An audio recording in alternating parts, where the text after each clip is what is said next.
for when I'm trying to sort this out. All right.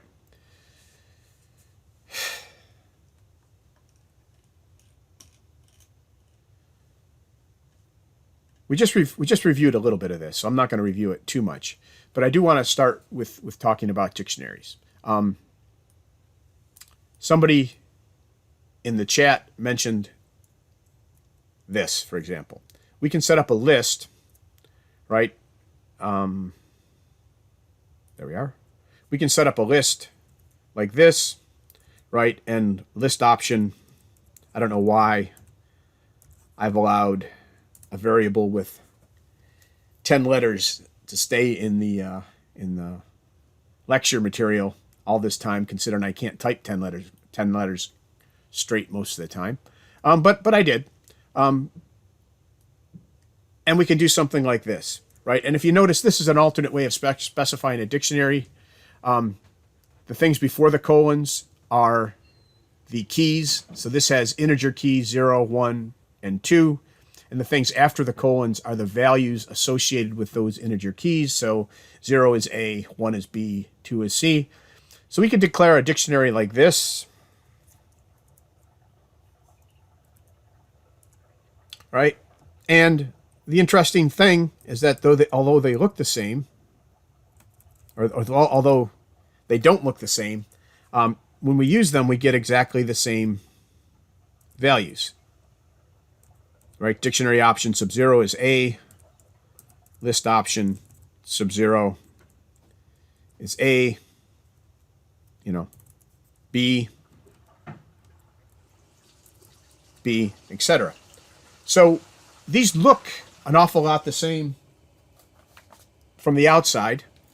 I've told you that the data storage is different, that in order to figure out whether something's in this list, we actually have to go through and visit potentially every space in the list. Or better yet, to figure out whether something's not on the list, and then we definitely have to, well, either way. So we can't make a decision on these list things until we actually walk through everything. But for a dictionary, we have this idea of being able to know where we put it, so it works much faster. And we can even do assignments different to it, right? So if we want to change list option 1 to be D, we can do that, or dict option 1 to be D, or list option 1 to be D. Both of those work exactly the same.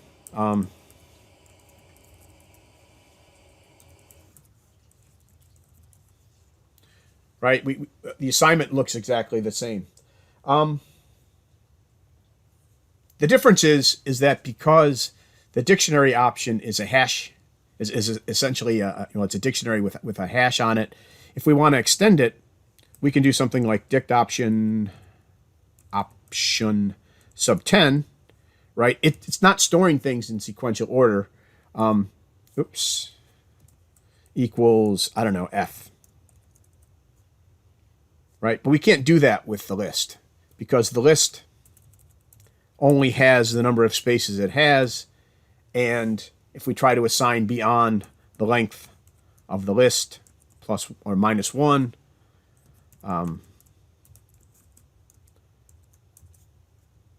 right, there's nothing beyond 2 in this list. So if we want to extend it, we can only extend it one element at a time. Essentially, we could use a concatenation to create a new list, but if we want to extend this list, we would have to do like dot append F, and at that point, list option has 0, 1, 2, and 3, and dict option has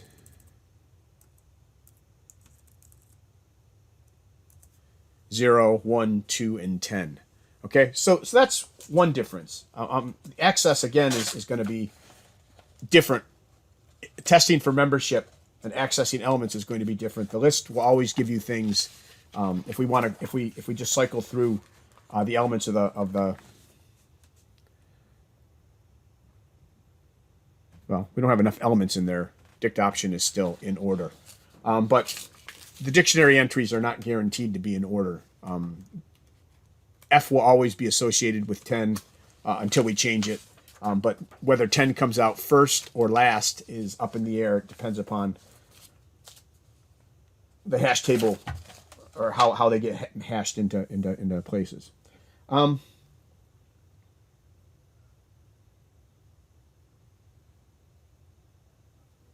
The cool thing about dictionaries, though, is that dictionaries can have different keys. We don't have to use integer keys, so we can do something like this. Got lost on what I was supposed to be saying. We can do something like grew. This was written back when minions was big, so we can do grew 3 Margot 4, and then we can look at D, and we can do D sub grew. So we don't have to use integers to index our dictionaries, and we don't have to use strings either. In fact, we can use anything that is hashable. So I think we can come in here and do, let's try this, D grew Margot, because I think tuples, at least tuples that are only comprised of hashable things, are hashable as well. I think we will find out. That should be 75. And now we have our D. Yeah. Right. So we now have a key that is a tuple. So long as it's hashable, it can be used as a key. If it's not hashable, it can't be used as a key. So for example, a list, D sub list of grew Margot. Lists are not hashable. So trying to put a list in there just absolutely won't work. All right. Any questions on that? Let me see.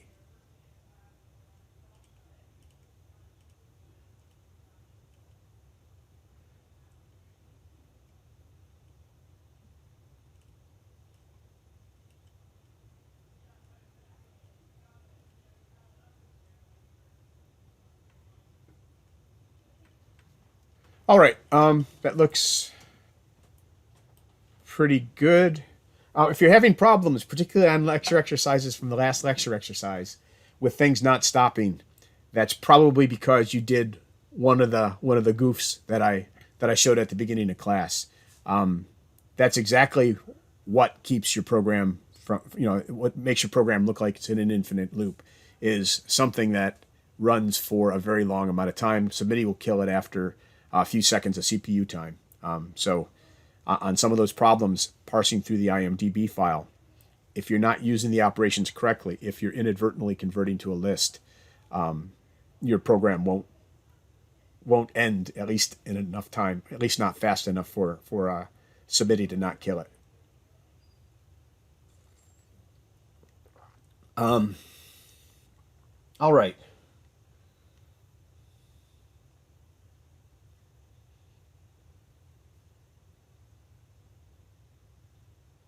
And then the last thing I want to mention is that even though you can't have lists or other non-hashable things as keys, you can have them as values. So pretty much anything, including another dictionary, can be a value. So you're not restricted. There's no restrictions on the types of things you can put into a dictionary. It's just the keys that you use to access them. Okay? All right, so let's look at a few things, or look at one more thing. It's great to be able to put things in a dictionary, but we also need to be able to get things out. And, the question comes out, what happens if you don't know what the keys are in the dictionary? Well, that's not really all that much of a problem, because when you do something like using a for loop, you can say for key in D, right, and a colon, and we'll just print out key for now. Oops. We will not printer D, we will print D. There we go. All right. Right, so it'll actually just go through and pull out all of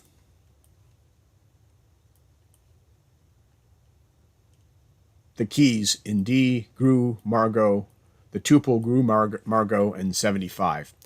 Right, so it'll just go through and pull those out. And in fact, you can always get to the keys by doing something like list D.keys. Right, that'll give you a list of all the keys. It converts them, right? Keys are essentially sets. When you do the list operation, you've now converted it to a list. So if you're going to iterate over this, you're going to iterate over it like a list, just like you're doing here, right? And oftentimes we want to do something like, since dictionaries aren't in any particular order, if we're going to be iterating over them, right, not just testing membership, actually iterating over them to get some value, all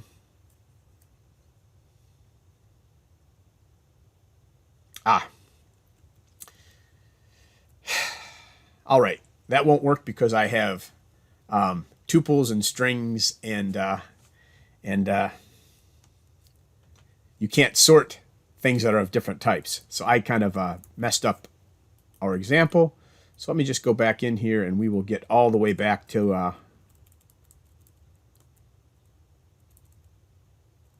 initial definition of D, and now we can do sorted D keys. And oftentimes, if we want to impose an order, we can use the sorted operation to do it. But again, the return from the sorted operation is a list. So you only want to do this when you actually want to visit every item of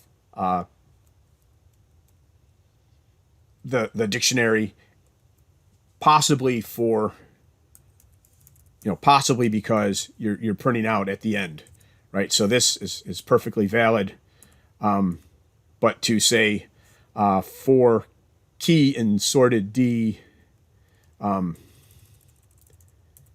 if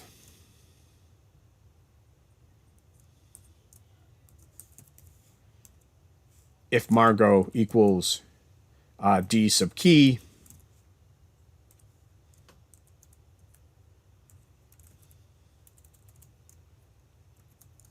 do something. And I'll just print Margot, or I'll print D sub key for now. But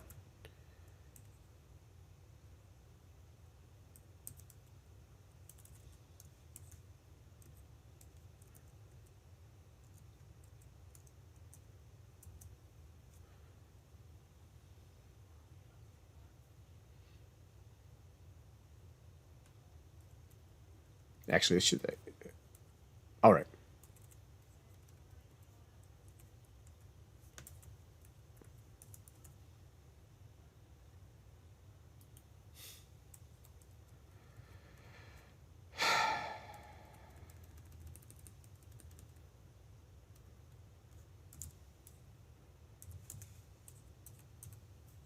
Thing is killing me today. There we go. All right. So, just be careful when you're walking through. Don't do this just to test membership. Do it only if you have a specific reason for needing to serialize, to make this into something that has an order imposed on it, as opposed to something where random order is just fine. So, for example, this is walking through and it's looking for the value associated with Margot. This is much faster to say if Margot in D.keys, or even in D would work, by the way.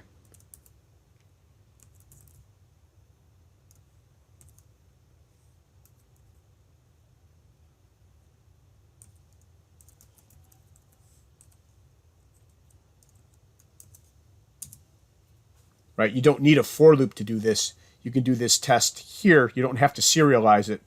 You can do the test here, and this is a constant time operation where this is now on the order of the length of the list. Okay, so just be careful. These are places where you can kind of go wrong. Just like lists, D is dictionaries are subject to aliasing. So I'm going to give you guys just a few few minutes to kind of look at this, and then we'll kind of walk through it ourselves. Right? Take a look at this and try to figure out what this is actually doing. And while you're doing that, maybe I will come over here.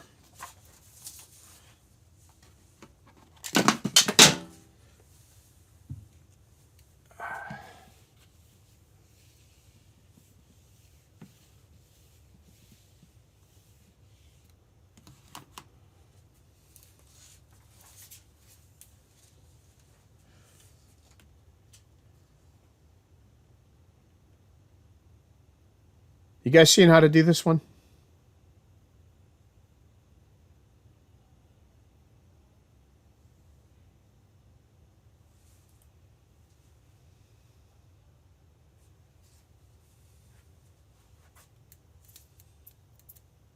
And yes, I know it just disappeared.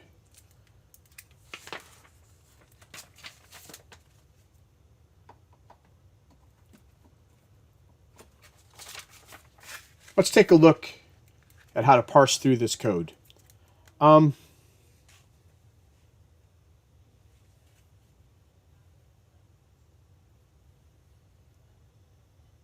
we go.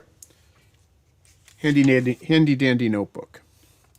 All right, so we start off with the statement D equals dictionary. Right?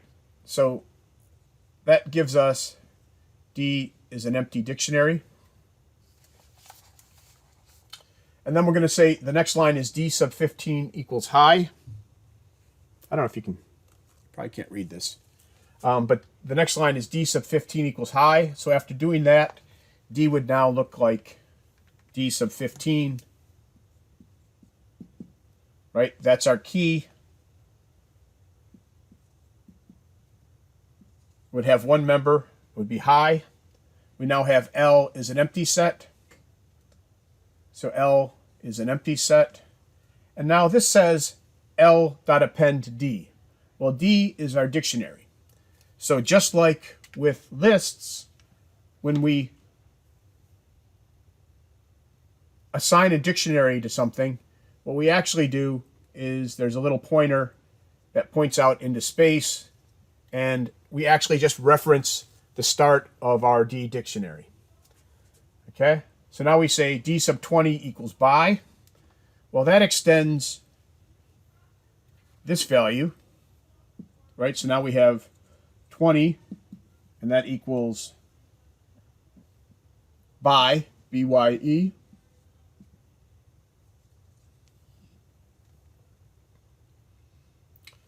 And now we do an L append D copy. Well, just like with lists, the copy on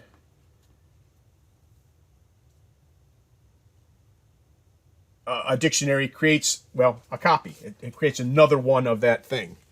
So let's use our purple marker. Hopefully this will work. So this creates out in space another version that says 15 high, 20 by, and then it takes the next location in L and references or points to that new copy. So L sub 1 still points to our original D. I'm sorry, L sub 0 points to our original D, and L sub 1 points to an exact copy of D that lives out there in a separate part of memory. And now we say D sub 15, instead of saying hi, says hello. So we just change this to say hello.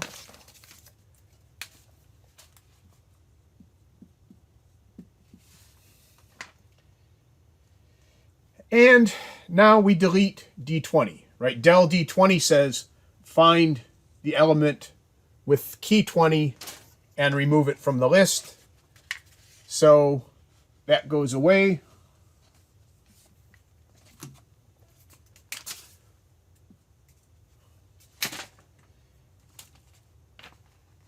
And now it's the next thing is to print L.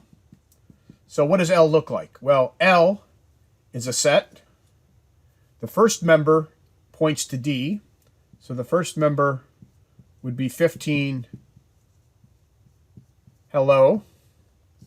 And the second member points to the copy of D that exists out in a different memory space and that wasn't actually modified. And I need my closing curly brace. So we should have that, and then we should have 15 high. It didn't get the update to 15, and it didn't get the deletion of 20. So with any luck, and then we want to end our set. So with any luck, that should be what we get. And this is exactly the same as the aliasing we experienced with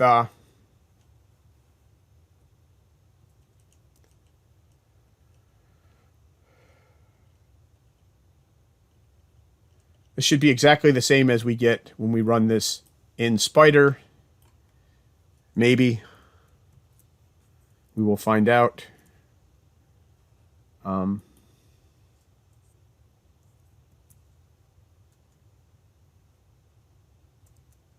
Yeah, 15 hello, 15 high, 20 by. Okay, except for my cool color coding and sloppy handwriting, this looks identical. All right, so just be careful. Again, just like lists, dictionaries exhibit aliasing. And the reason for exhibiting the aliasing is for the exact same reason. They exist when you assign to a variable, when you assign a dictionary to a variable or to a memory location like L sub 0, what you're actually doing is assigning something that points to it. You're not actually copying it in directly. So only one version of that list exists out into space until you do something like a copy. Alias is known as a shallow copy because it copies pointers directly, so things still reference one another. There's also the concept of something called a deep copy that disambiguates all references. Basically, every place it has a reference, a pointer, it would replace it with a copy of the original. And copy is does that at least at the initial level, at the highest level. The dictionary.copy and the list.copy. If you have something like L1 equals list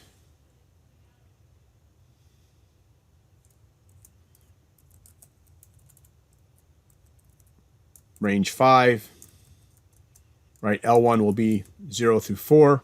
If we now do L2 equals the list that has L1 in it,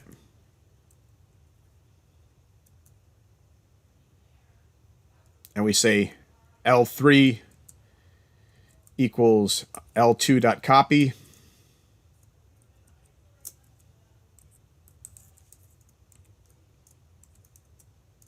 right? We have L3, we have L2, right? Now we can do something like L2.append, we'll put in a 7.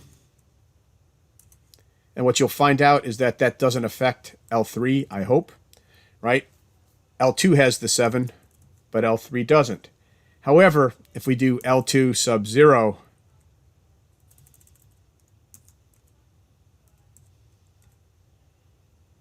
dot append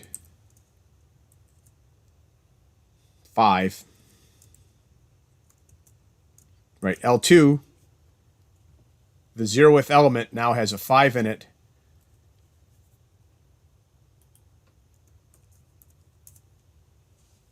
The 0th element of L3, the only element of L3, also has the 5 in it because the copy only breaks that first level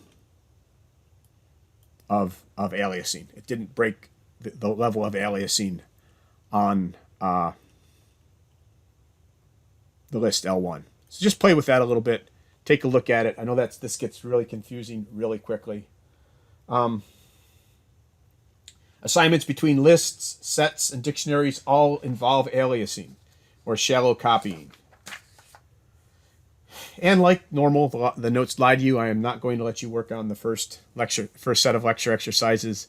That initial foray I put into bad sets and bad dictionaries is unfortunately going to have to suffice for the time to work on the lecture exercise. I think it's more important overall that we get that out there because it seems to be something that people are tripping on a lot. All right, let me